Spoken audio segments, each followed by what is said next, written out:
En el vídeo de hoy hablaremos de ventas. Daremos algunos tips que te ayudarán a aumentarlas, por supuesto todo esto en inglés, y trabajaremos principalmente vocabulario relacionado con el Sales Department. Are you ready to start? Let's go!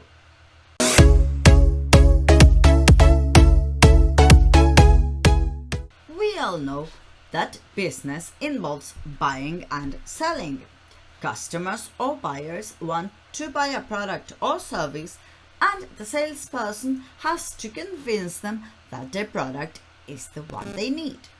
However, sales also involve relationships, psychology, attitude, ethics, information, and trust. Some of the key concepts in sales are features, benefit, UPS, and verbs. Now we will see them in depth. Features are the distinctive parts or aspects of the product or service. It could be its size, speed, color, function, etc.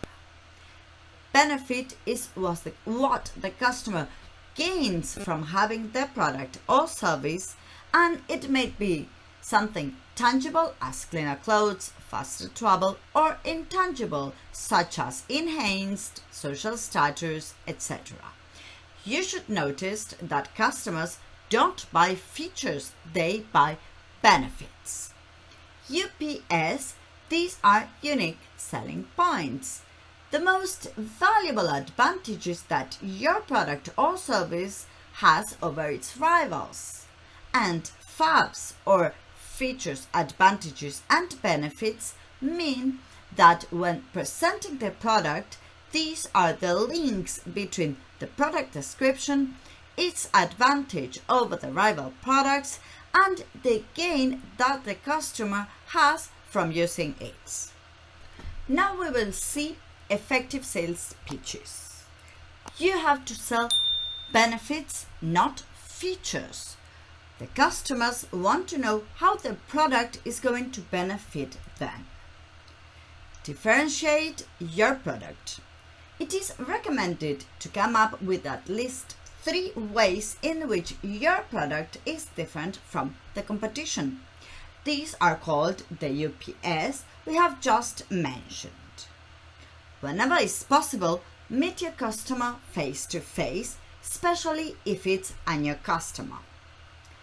Let the customer tell what they want. Don't start selling something until your customer has talked about their needs. Learn to listen. Listen carefully and don't jump to conclusions. Take notes when possible and concentrate on what your customer is saying. Sell to people who buy, because it's easier to sell a product or service to a person who has already bought one than to someone who has never bought any. Turn your customers into salespeople. If your customers are happy, they are going to tell other people about you and your products. About 85% of the sales are the result of word of mouth. Y aquí hago un inciso porque word of mouth es un idioma muy utilizado en el mundo de los negocios, en el business English, porque quiere decir de boca en boca. Voy a poner un ejemplo y diré: Clearly, word of mouth campaigns can be very effective for better or worse. Cuando hablamos de ventas, debemos tener en cuenta cierta terminología muy importante, cierto vocabulario. Cuando queremos decir que algo sube, en este caso go up, vamos a usar una palabra que es un poco un comodín. El adjetivo es rising, su verbo es rise, su sustantivo es rise también. Y vamos a ver ejemplos porque puede llevar a confusión. Net adverts show rising sales. Y en este caso, rising, como hemos dicho, es el adjetivo.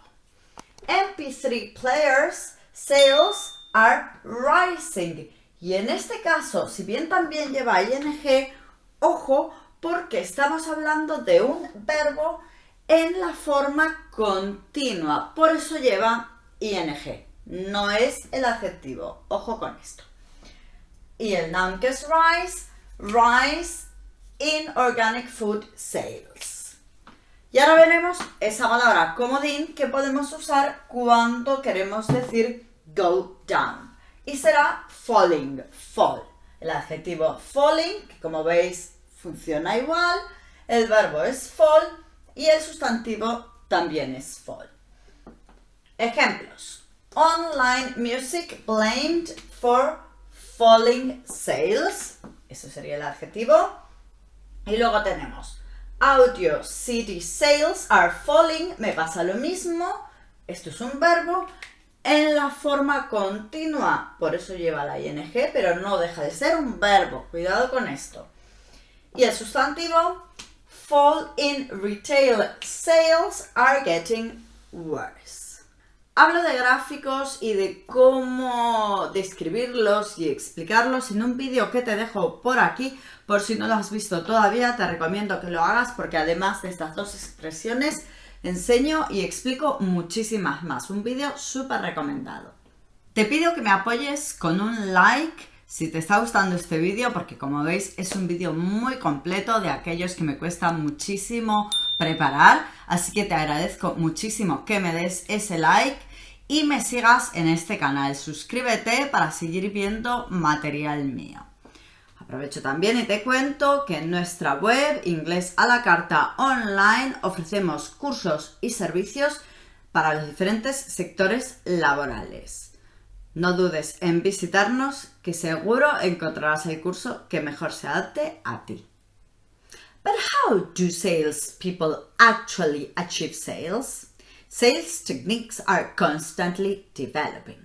However, the traditional selling model, which is still widely taught today, is the 7 steps of selling.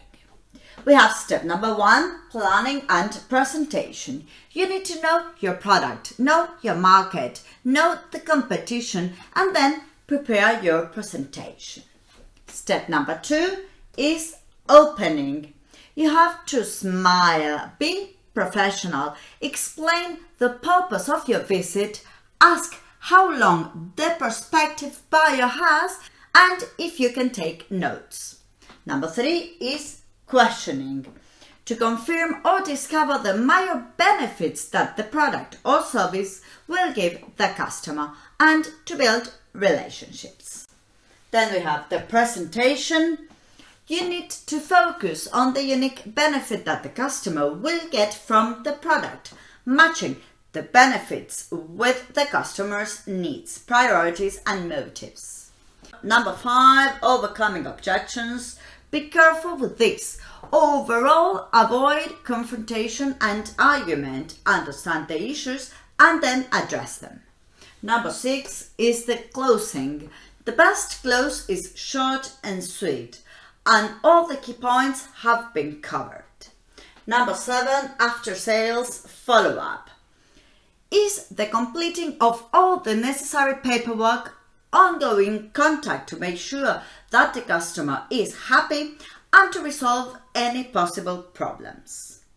Si quieres seguir trabajando este tema y muchos más, dale a la bolita que te dejo aquí para suscribirte a mi canal. Y si quieres llevar tu inglés de negocios al siguiente nivel, te propongo que sigas trabajando con estos vídeos que te dejo aquí. Bye bye.